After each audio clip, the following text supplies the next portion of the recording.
Welcome back, everybody. We're here with Second Life Travels again, where we're going to be taking a look at Bryn the Skyfisher. It's been out for a couple months now. I'm just now getting around to it. And it continues along the storyline that's been going on with past art projects such as the Brittle Epoch and a few other ones that have come by where a lot of Bryn characters are coming together and telling a story rather than being separated as it was in the past. So we're going to go ahead and continue along with this and see where the story takes us today.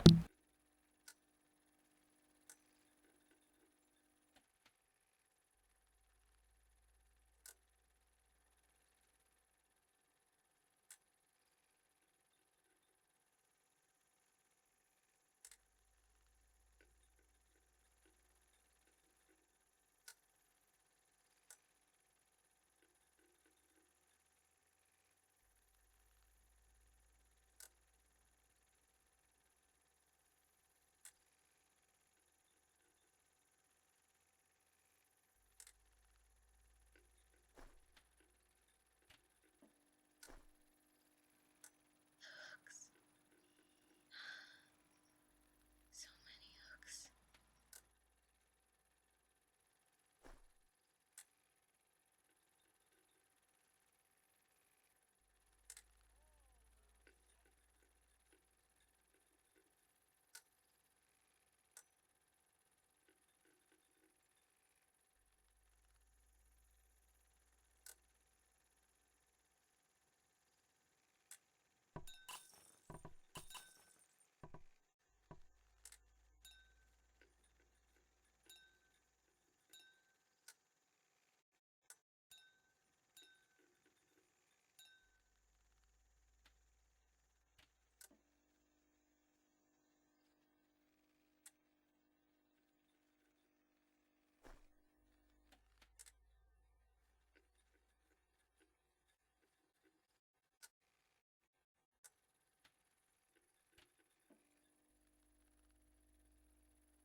Chalk fingers sat for hours engrossed, his fingertips tracing the things he longed for most.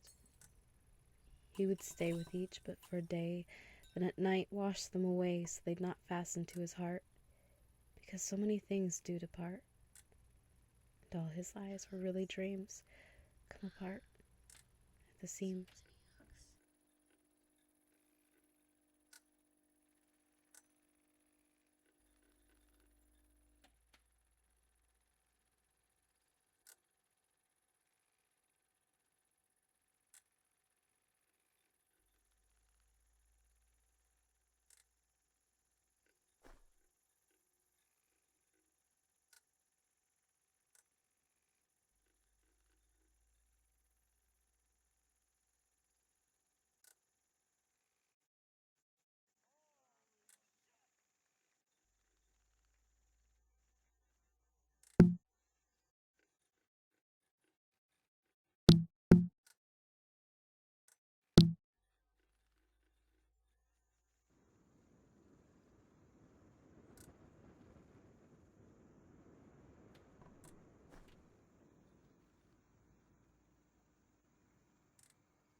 Juniper said nothing beneath her blanket, and Birdie turned to leave. "You two are crazy. I'm not going anywhere near her." Juniper and Flutter continued to watch until the great tower's bell rang a few minutes later.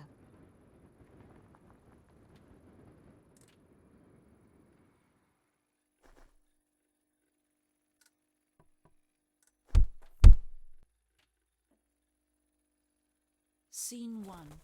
Peeking. 3 children were peeking around the corner of a Duradent store at a figure off in the distance. "There is the Skyfisher," whispered the boy named Birdie. "She is so creepy. I have seen her standing on a subway air vent before, and it blows all those little hooks on her antler hat up around her. She waits for birds so she can catch and murder them." Juniper looked through the holes in her blanket. "Did Dick and Jane ever do that?" "No," exclaimed Birdie, while Flutter added, "Well, not that we know of. We didn't find all the books yet." "She is psycho," continued Birdie to the girls, and with a smirk Flutter replied, "You are just bitter because you got caught in one of her hooks that time."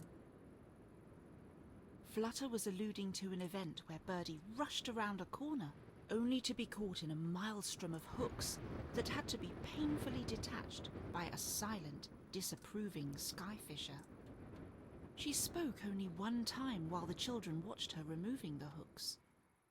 "Be still, little Birdie," she said in a monotone as he fidgeted. All the kids laughed, and from that point on, it became his nickname, Birdie. "She nearly killed me," Whisper yelled Birdie dramatically. "If just one of those hooks—" "Shh!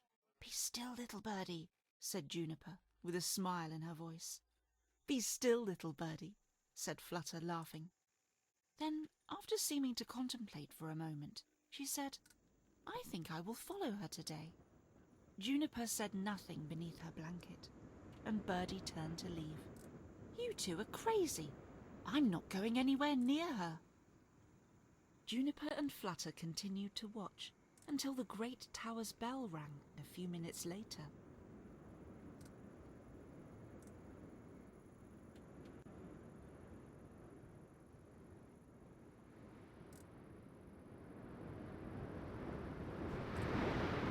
Scene 1.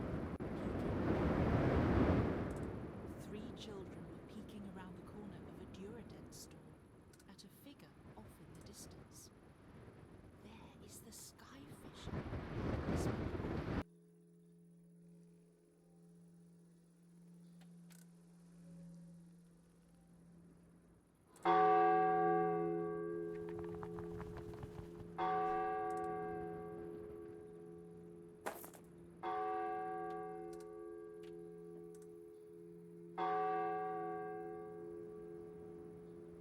She closed her eyes and covered her ears for a while until the twitching was done.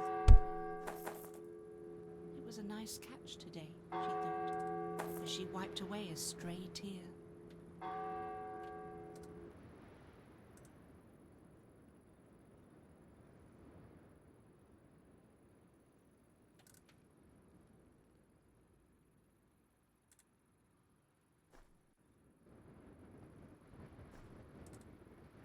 Scene 2.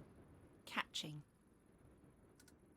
The Skyfisher wore a headdress fashioned from deer antlers and twigs. Strings with fishing hooks attached hung from them as she walked slowly down the street towards the spot she had gone to many times before. It was an area where winds converged. Gusts from the rooftops and breezes snaking in from the alleyways all met to make a whirlpool of air that lifted the hooks and strings above the ground. They floated behind the Skyfisher like a sharp nimbus.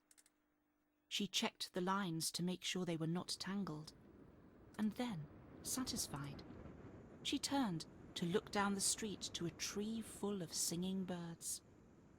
She flicked her finger, and a hook on a string attached to the hem of her vintage dress. She lifted her finger like a pulley, causing the hook to raise the hem, giving the Skyfisher more freedom to walk. She murmured, "Do birds sing? Because all is right in the world? Or are their minds just feeble, like flags unfurled?" She looked past the tree to the ancient clock tower rising behind it. Time had broken the clock piece, reducing it to only one chime in the day. That chime was approaching, and she felt a touch of melancholy mixed with determination. The bell began its toll, and the birds, startled, erupted from the tree to fly past her like a school of undulating fish. The Skyfisher felt the occasional tug as her hooks plucked birds from the sky. She closed her eyes and covered her ears for a while until the twitching was done. It was a nice catch today, she thought, as she wiped away a stray tear.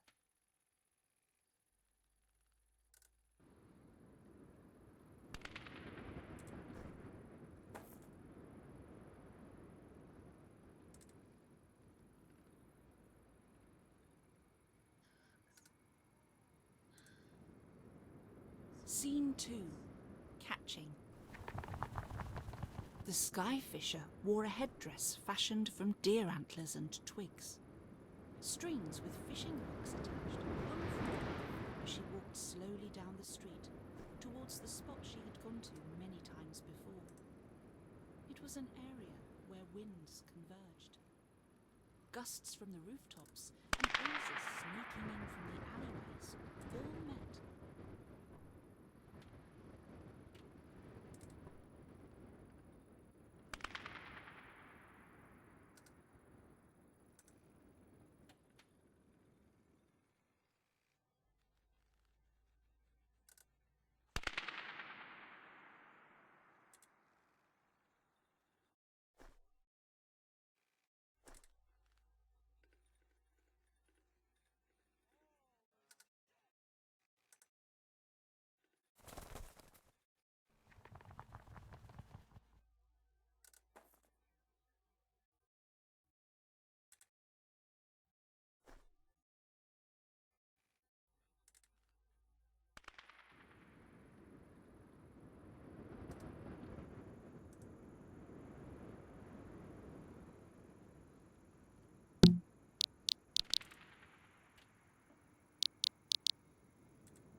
Scene 3.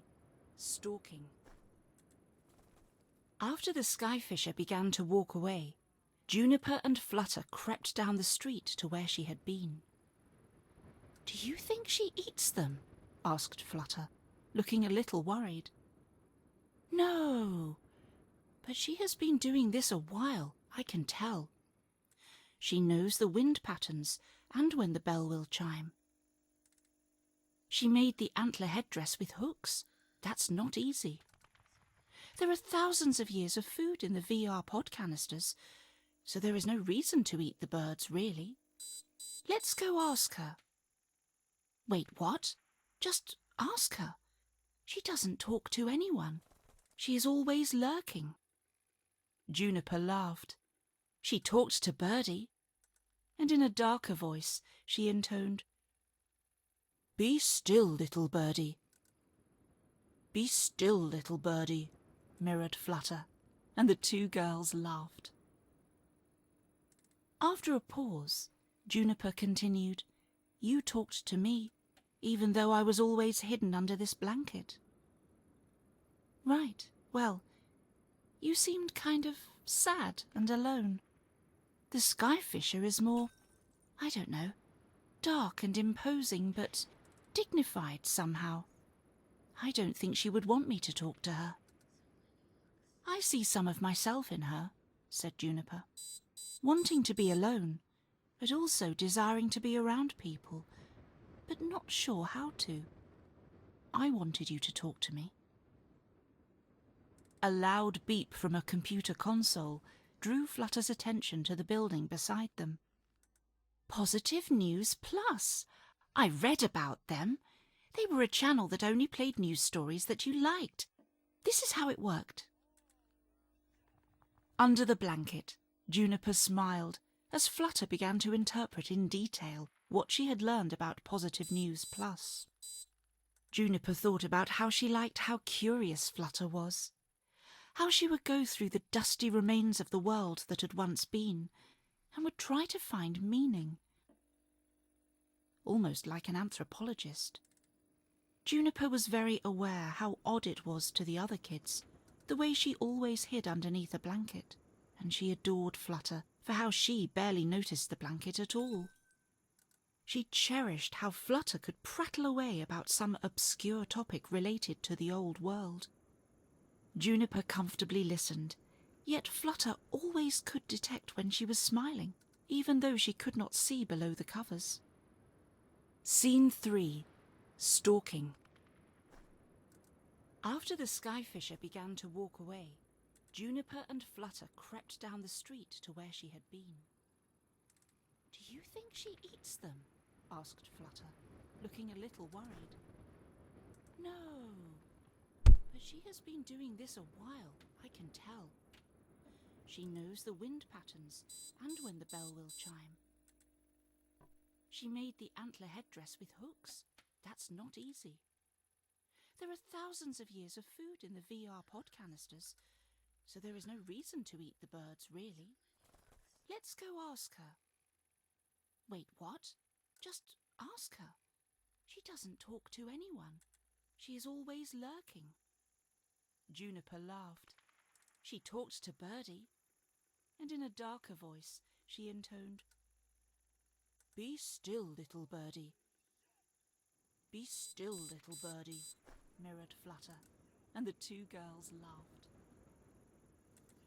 After a pause, Juniper continued, "You talked to me, even though I was always hidden under this blanket."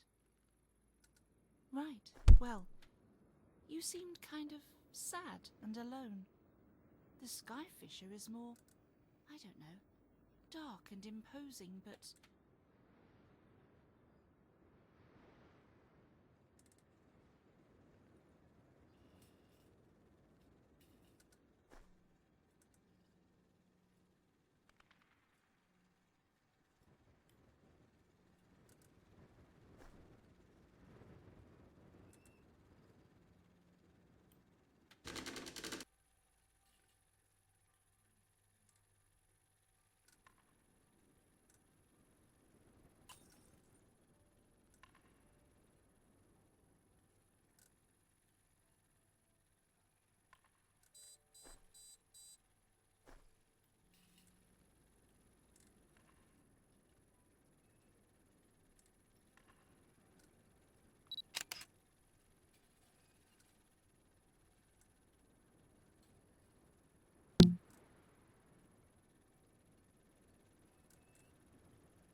Juniper thought for a moment.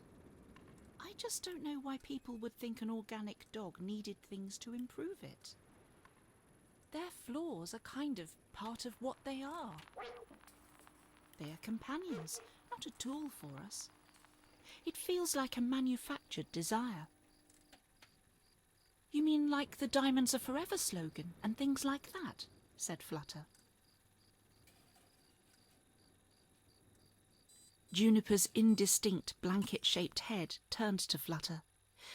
Seriously, Flutter, how... Flutter broke in defensively. I like to read. That's how I know about it. They made everyone think diamonds were the most important thing. OK, fine. Juniper considered for a moment. Well, so that example works. Diamond engagement rings are pretty useless now. They are on every nightstand beside VR pods around the world. Flutter was silent a bit, watching the dogs play. Do you think the sleepers in the pods buy each other VR diamonds and things? Yes, replied Juniper. If someone tells them to.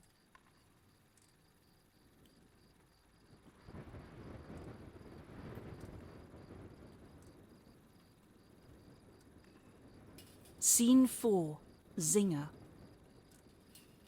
As the girls were walking down the street, Zinger suddenly veered over into a shop where there roamed a pack of other Zinger the Rocket dogs. They seemed to be Power Pet display merchandise from the store before it was abandoned, but they still lingered near the shop. Some wore attachments for sports, while others had TVs and caster apparatus. Zinger and the other dogs frolicked and played while the girls watched. Should we look for a default head attachment to replace Zinger's gramophone? Asked Flutter. Juniper replied, No, this is the Zinger I know and love. I find the attachments kind of disturbing. Flutter tried to peer under the blanket, while Juniper pulled it down tight to annoy her. Why disturbing? Juniper thought for a moment. I just don't know why people would think an organic dog needed things to improve it. Their flaws are kind of part of what they are. They are companions, not a tool for us. It feels like a manufactured desire. You mean like the Diamonds Are Forever slogan and things like that? Said Flutter. Juniper's indistinct blanket-shaped head turned to Flutter. Seriously, Flutter, how... Flutter broke in defensively. I like to read. That's how I know about it. They made everyone think diamonds were the most important thing. OK, fine. Juniper considered for a moment. Well, so that example works. Diamond engagement rings are pretty useless now.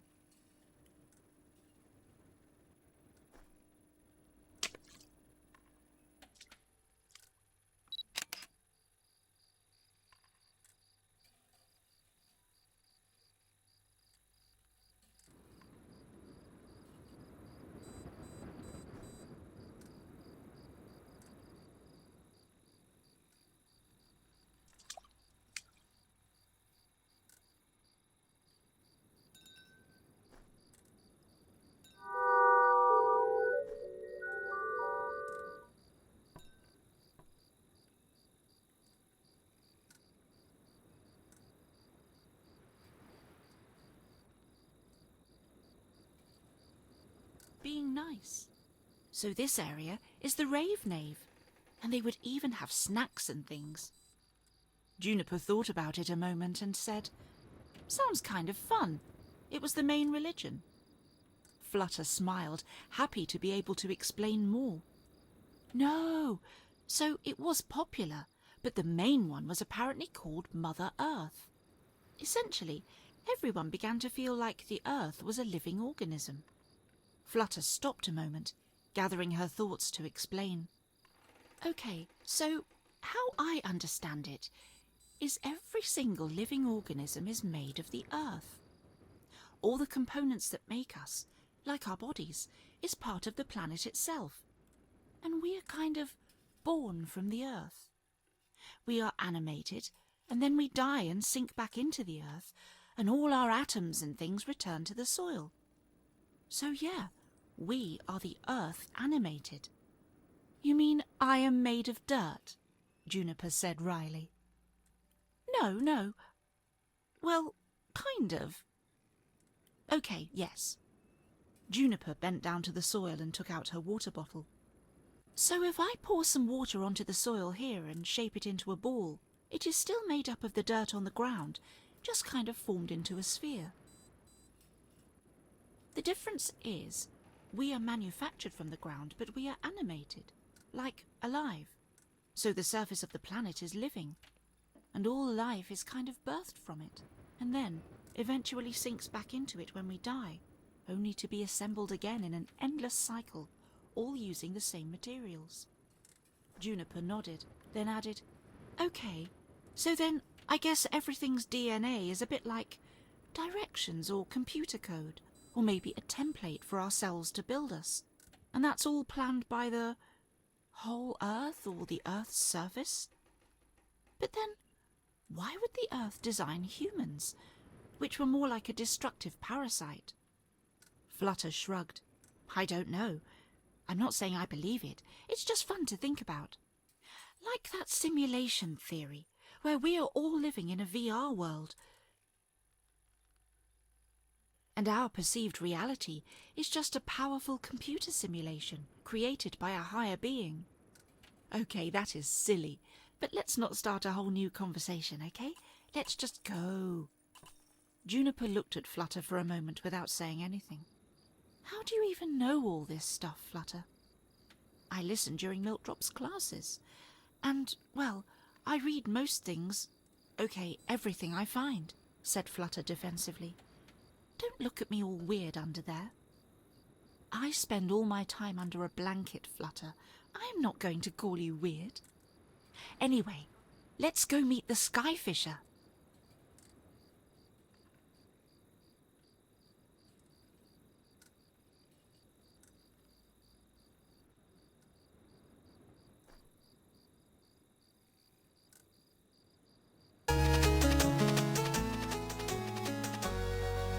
Scene 5.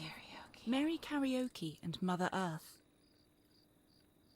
Juniper and Flutter entered a glowing room with an animatronic woman on a pulpit. She held both a microphone and child. Oh, this is Merry Karaoke, said Juniper. We saw her last winter, remember?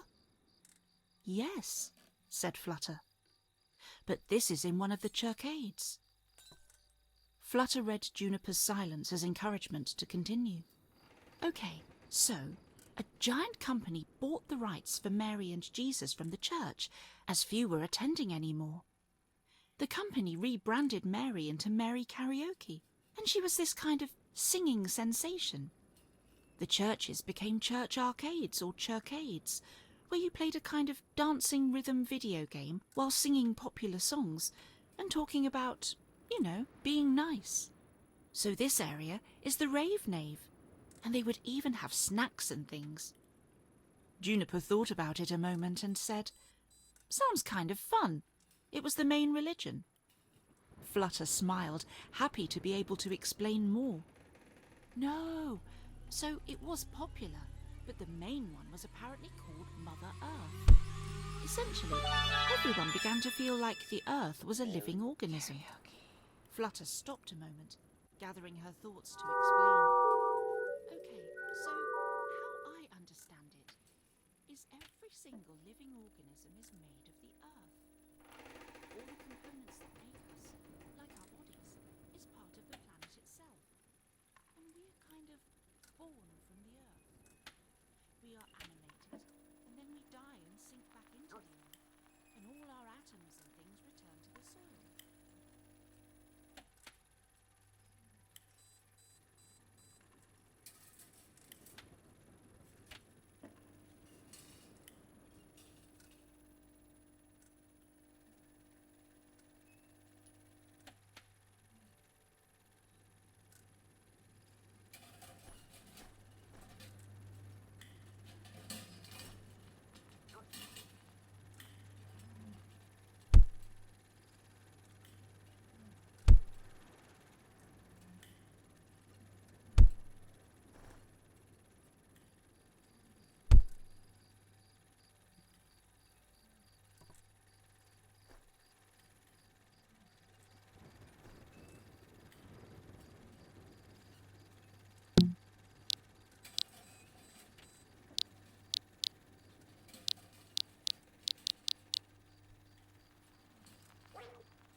After a somewhat short and uncomfortable silence, Flutter was compelled to make conversation by saying, "Oh, another bunch of stacked chairs in here, I see. I've always wondered who stacks them. They are all over the—" "I assemble them," said the Skyfisher matter-of-factly. Juniper and Flutter couldn't hide their surprise. "You are the chair stacker? You do the shopping carts too?" "Yes, the shopping carts too." "You are an artist then, like from the time before?" said Flutter a bit wistfully. "No, I am not an artist. The word art has lost all its meaning, really," replied the Skyfisher. Intrigued by the statement, Flutter asked, "Why has it lost its meaning?" "Well, are you familiar with the artist Marcel Duchamp and the fountain?" "No," said Juniper. "Yes," said Flutter, causing Juniper to sigh audibly. "Marcel Duchamp entered a porcelain urinal into an art gallery exhibit, and the idea, I believe, was for people to try to forget the function of the urinal and just try to imagine it as a sculptural piece." The girls immediately accepted the rather unexpected conversation and listened attentively. "Does taking the urinal out of a washroom and putting it in an art gallery change its meaning? Can its lines and form be appealing if you just look at it like a sculpture, to forget for a time its reality and imagine instead something new for it?" "Okay," said Flutter, processing. "But why would that be wrong, to get people to look at things in a different way?" "It's not," replied the Skyfisher. "The problem was that people interpreted the act of putting a urinal into an art exhibit as meaning that everything was art. That an elephant from the zoo who was trained to hold a paintbrush in their trunk was an artist, and what they smeared on a wood board was art.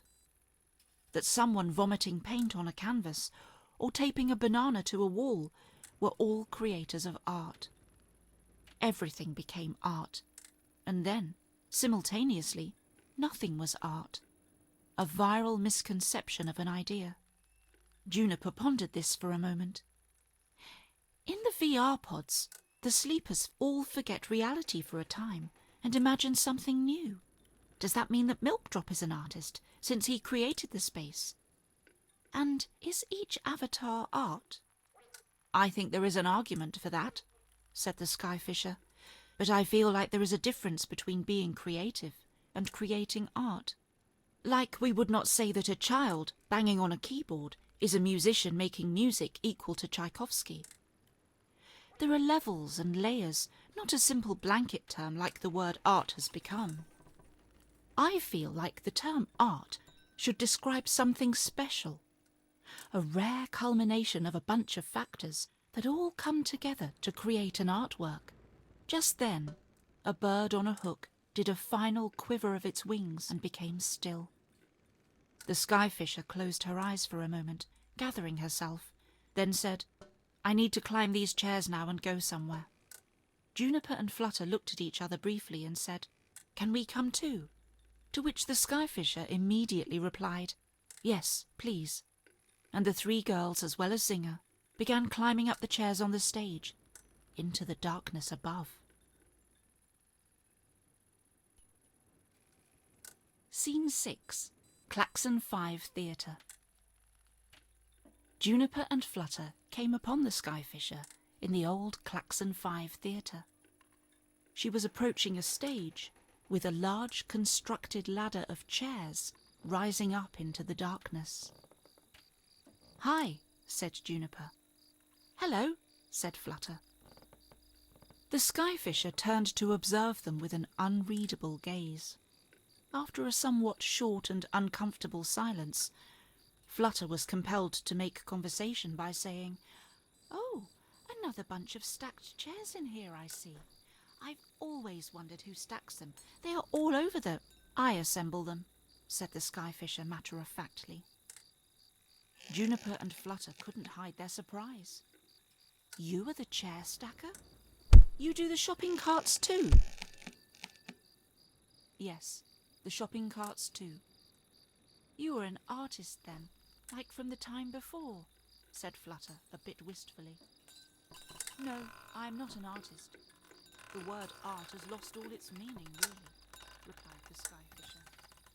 Intrigued by the statement, Flutter asked, why has it lost its meaning? Well, are you familiar with the artist Marcel Duchamp and the fountain?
Or maybe a fairy tale.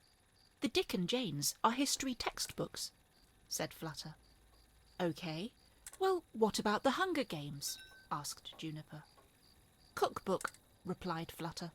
Jaws, Juniper immediately shot back. And after a pause, Flutter ventured, Dental Hygiene. Juniper had just seen the title of the book and didn't read it, but she suspected Flutter of guessing based on the toothy cover picture of a shark. She wanted to be sure. Clifford the Big Red Dog? Flutter had an even longer pause before saying, Horror? No, exclaimed Juniper. I knew you were making it up. Well, what is it then? Demanded Flutter. I read it, but I have no idea. But I do know it's not horror, said Juniper decisively. Both girls looked around to discover that the Skyfisher had already left into the flickering lights of the hallway. So, after just a bit more bickering, they quickly followed.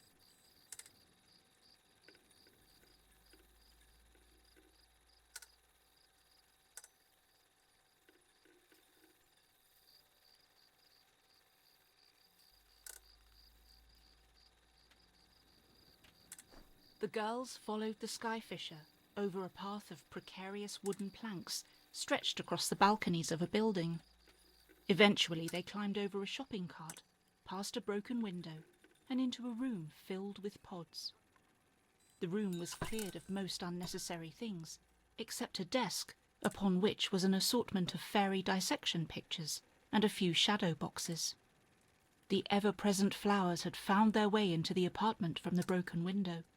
They filled the room with a light fragrance that didn't quite obscure the underlying scent of dust and decay. Juniper looked at the pale white moth girl pinned inside the shadow box and asked, So, were fairies a real animal, or one of the bio-prompt creatures? Weren't they insects? Asked Flutter. No, the pictures show internal organs and things. They might be mammals, said the Skyfisher. No, they were real creatures, like unicorns and seahorses, said Juniper. What? Unicorns were not real? Exclaimed Flutter incredulously. Sure they were. I saw some illustrations where they were on that giant boat during the flood. Nora's Ark. You know, where they had 2 of every creature and, well, the horses were jealous and pushed the unicorns off the boat. But then the unicorns turned into narwhals, said Juniper in a cheerful tone. That is not at all true, Juniper. I know where you saw that, and it was in a comic strip. I read it too. Well, how do you know the Dick and Janes are not comic books, or that the Bible is not one? Said Juniper. Well, there were different categories of books, said Flutter, a bit exasperated. The Bible was a fantasy book, or maybe a fairy tale. The Dick and Janes are history textbooks, said Flutter. OK. Well, what about the Hunger Games? Asked Juniper. Cookbook, replied Flutter. Jaws, Juniper immediately shot back. And after a pause, Flutter ventured, Dental Hygiene. Juniper had just seen the title of the book and didn't read it, but she suspected Flutter of guessing based on the toothy cover picture of a shark. She wanted to be sure. Clifford the Big Red Dog? Flutter had an even longer pause before saying, Horror? No, exclaimed Juniper. I knew you were making it up. Well, what is it then? Demanded Flutter. I read it, but I have no idea. But I do know it's not horror, said Juniper decisively.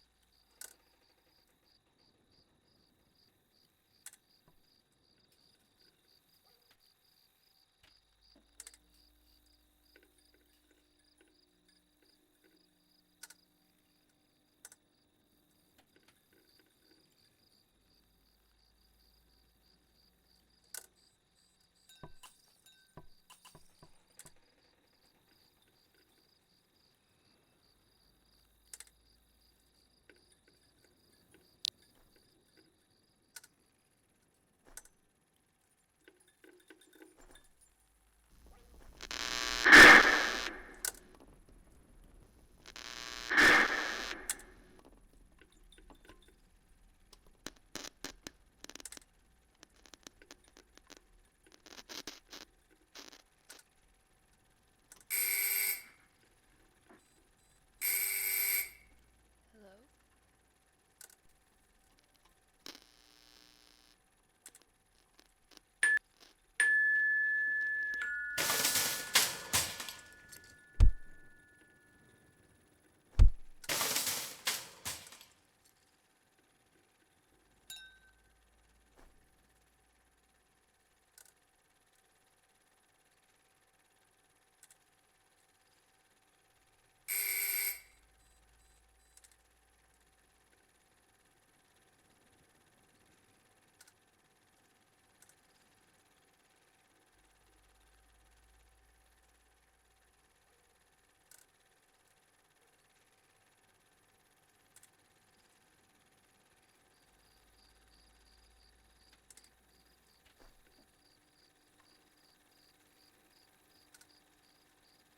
Were the most celebrated.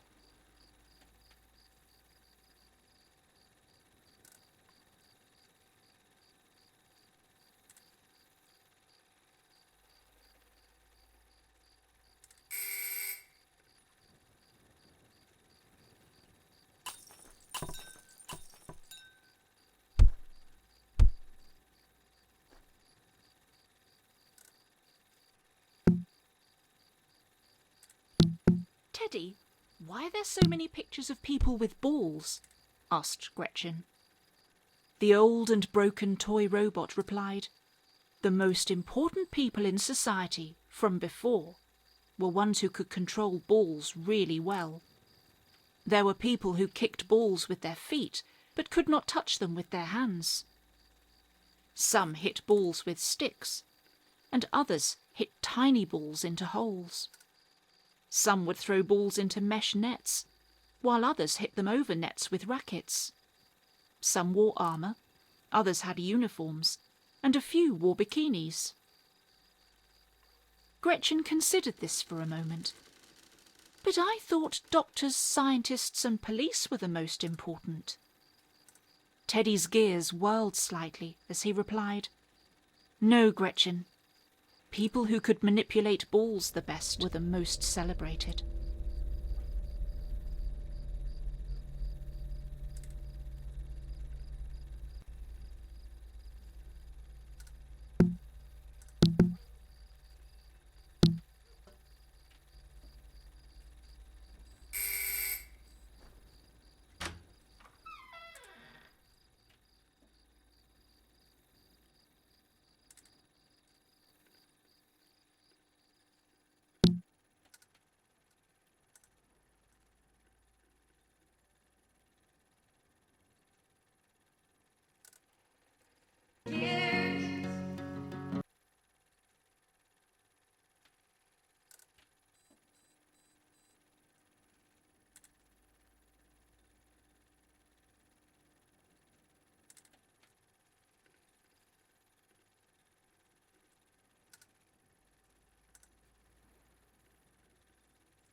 Welcome back.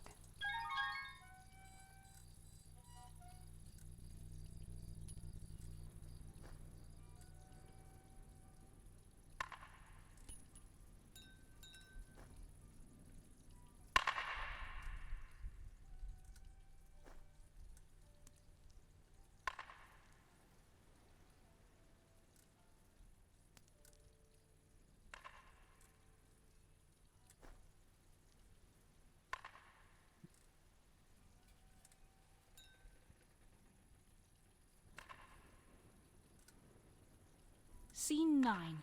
Museum. The three girls climbed out of a sinkhole connected to the broken sewer they had just gone through. A huge sculpture of a spider loomed above, framing the Nouveau Deco museum. Behind, they could see one of the Skyfisher's large chair installations that seemed to have violins on hooks hanging from strings. "Oh, I didn't know about this museum," said Flutter excitedly. "The sewers are the only way to get here now, as most of the streets are blocked with debris," said the Skyfisher. Their steps echoed as they walked into the half-light of a gift shop and a few exhibits. One brightly lit display was entitled Neo Kawaii and seemed to show a surprisingly violent battle between cute things. A unicorn spewing acid rainbows, while baby harp seals advanced with sharpened sai.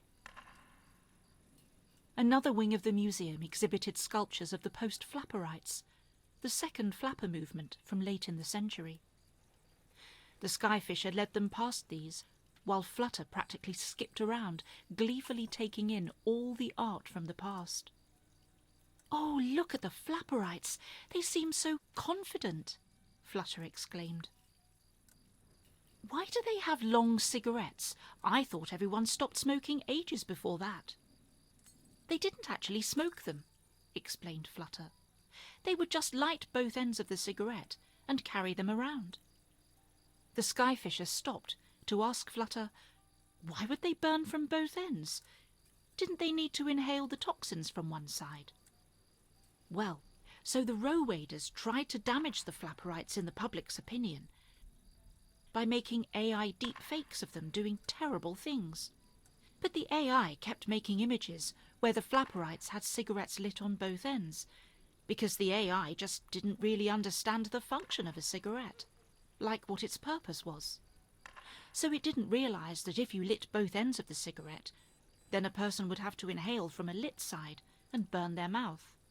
The AI could make convincing scenes, but it didn't really understand its own creation. So the Flapperites began to do things publicly that would confound the AI by training it to do clearly incorrect deep fakes.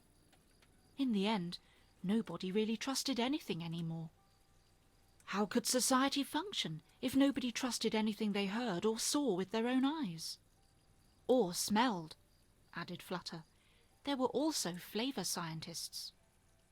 But, Flutter continued, you were right. That is when Milkdrop made the VR pods, and everyone began to live in the virtual space. He said he could fully control the validity of what was in the virtual world, thus ensuring everyone was protected from misinformation and deceit, which was the business practice of most industries. Everyone is slowly starving to death in the pods, and they can't wake up, said the Skyfisher. Juniper and Flutter looked at each other. Actually, Milkdrop explained to us that the best thing for humanity was to start again, with us. He would show us how to do it right, where there was no greed or politics, religion and hate. Kind of trained the proper way. It's like the theory I've read, where something wanted to shape humans by giving us religious commandments to follow. You know, like the thou shalt not steal or murder kind of things. And then, after we were trained to be a certain way over a long period of time, then they could return, and we would not be like intellectually feral. Later, when humans were developing AI and using training to fashion artificial intelligence into something useful and safe, well, people began to see similarities, in a narcissistic sort of way. Humans saw themselves as ascending to godhood. We were creating life and miracles, and essentially were what AI would one day interpret as its own gods. Humans were already performing what were considered miracles by their gods, and so they now imagined themselves as divine too. The Skyfisher was silent for a moment before continuing to walk. It seems to me that Milkdrop's first lesson is mass murder. Scene 9. Museum. The three girls climbed out of a sinkhole connected to the broken sewer they had just gone through. A huge sculpture of a spider loomed above, framing the Nouveau Deco museum. Behind, they could see one of the Skyfisher's large chair installations that seemed to have violins on hooks hanging from strings.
Meow.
It was 3D printed organically, but also with necessary machine parts to keep it alive.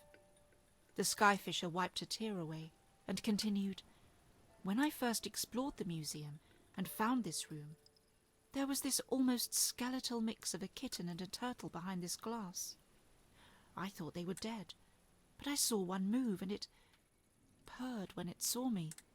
They had been in here for years while slowly desiccating, but unable to die. Yet it still purred. It was heartbreaking." Juniper and Flutter looked behind the glass as the creatures meowed and played while eating the birds the Skyfisher had brought them. They seemed healthy and playful, but hampered by the weight of their shells. It says Mrs. Penny's class on the computer screen, so I guess they were the last people to use the machine before the museum closed for good. They let the children be gods and then abandoned their creations. Some of the anger went out of the Skyfisher before she continued in a resigned manner. "I don't really know what I am supposed to do. I love birds, but I must kill them to feed the kittens, or they go through this endless starvation, which seems even worse." The Skyfisher paused, then resumed in a quiet voice. "I can't tell if I am a hero or a villain. In the stories we find, there is always a happy ending, but I feel like I'm in a story where the author doesn't know how to make one, so they just keep writing instead. Day after day after day, I come here trying to free them. I tried to break through the walls, but they are built like they were afraid of what was inside. Sometimes, when I am hitting the walls with the hammer, I suddenly see myself not as their saviour, but as a monster trying to break in." The Skyfisher seemed to be speaking to herself now, with Juniper and Flutter a quiet audience. "I have nightmares sometimes, and in them I am a bird caught on a hook. I try to escape, but I can't, and when I look back, I see myself, a dark, malevolent wraith, inexorably following the string to me. Do you think birds dream? Am I their nightmare?" The Skyfisher looked up to the girls now. "I had tried to lure you both into following me before, just so I didn't need to do this alone." Juniper stepped towards the Skyfisher. "Come under with me for a bit," she said, while lifting her blanket. The Skyfisher removed her headdress and dipped under the covers into Juniper's warm, safe little world, and soon was followed by Flutter. The 3 girls stood close. "Maybe we can ask Milkdrop how to get in to save them," said Juniper. Flutter thought for a moment and replied, "I am not sure if Milkdrop is a good guy or a bad guy anymore. It is all so blurred. But we can ask Teddy how to get in. He knows things from before, and I saw him and Gretchen exploring near here." After a moment, Flutter took the Skyfisher into a warm hug, the kind which she had not felt for a long time. "Maybe one day there will be a happy ending," said Juniper, adding herself to the hug. "Or perhaps stories never really end, just the paper does." After a bit of silence, Flutter said to the Skyfisher, "I saw a deer antler by the subway I could fit onto a hat to wear." And Juniper added, "And I know a shop with fishing hooks." The Skyfisher felt a weight lift as her burden was shared. She listened as her 2 new friends bickered over the proper way to build a hook hat, and felt a tear run down her cheek. She smiled. Perhaps this was the happy ending.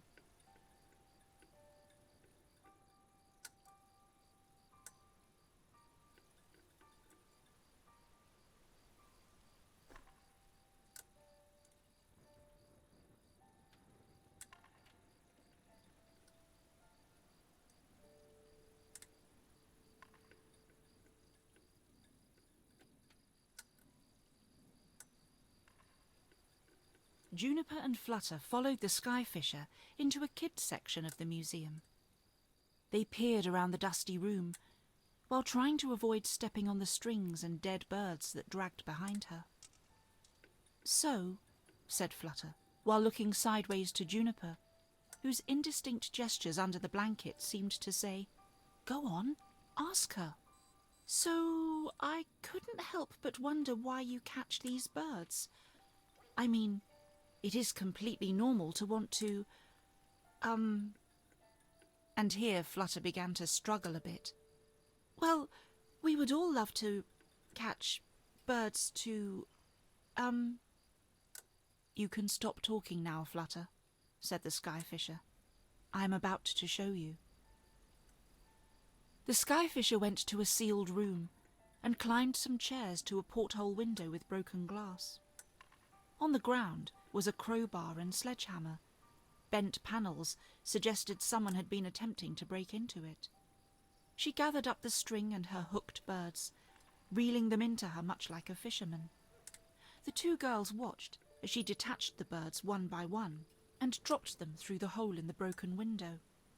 The Skyfisher began to speak in a melancholy voice as she detached the brightly coloured birds. "This is a bio-prompt chamber. It would allow people to give a handful of prompts and descriptions in order to create a new living creature. What I think happened was, in the time before, the teachers would bring students here, and they were allowed to pick words to make a kind of hybrid living creature. On the computer screen I saw descriptions like kitten and turtle. And well, if you look behind the glass, there is a made-up creature that resembles those prompts. It was 3D printed organically, but also with necessary machine parts to keep it alive." The Skyfisher wiped a tear away and continued, "When I first explored the museum and found this room, there was this almost skeletal mix of a kitten and a turtle behind this glass. I thought they were dead, but I saw one move and it purred when it saw me. They had been in here for years while slowly desiccating, but unable to die. Yet it still purred. It was heartbreaking." Juniper and Flutter looked behind the glass as the creatures meowed and played while eating the birds the Skyfisher had brought them. They seemed healthy and playful, but hampered by the weight of their shells. It says Mrs. Penny's class on the computer screen, so I guess they were the last people to use the machine before the museum closed for good. He scanned various dialogues from countless narratives, which had a high percentile match to this particular situation. He chose his line, and then from the nearby speaker, he played the appropriate music of minimal contemplative piano. In a voice some might associate with Gandalf, while others with Darth Vader, Milkdrop said, "It is time."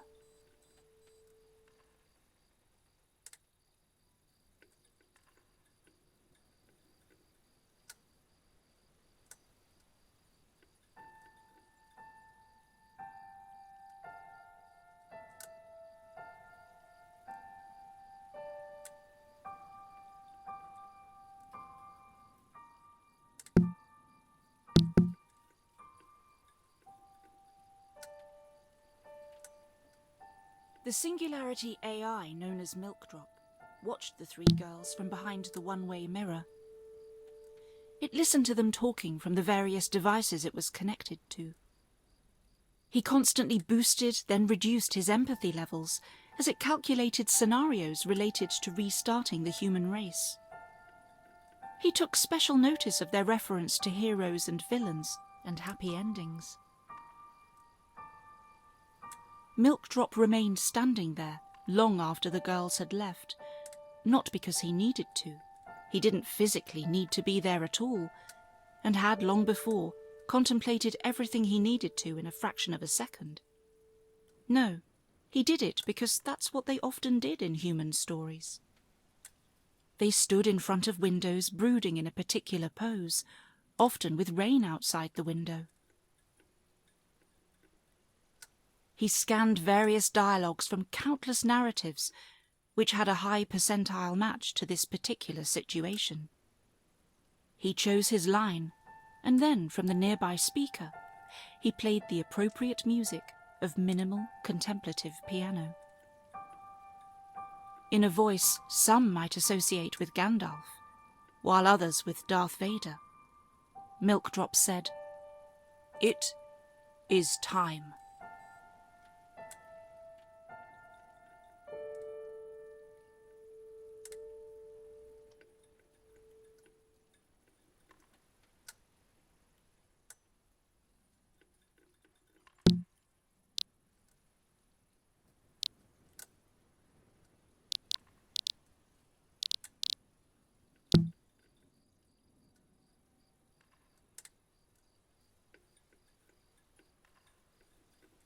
The singularity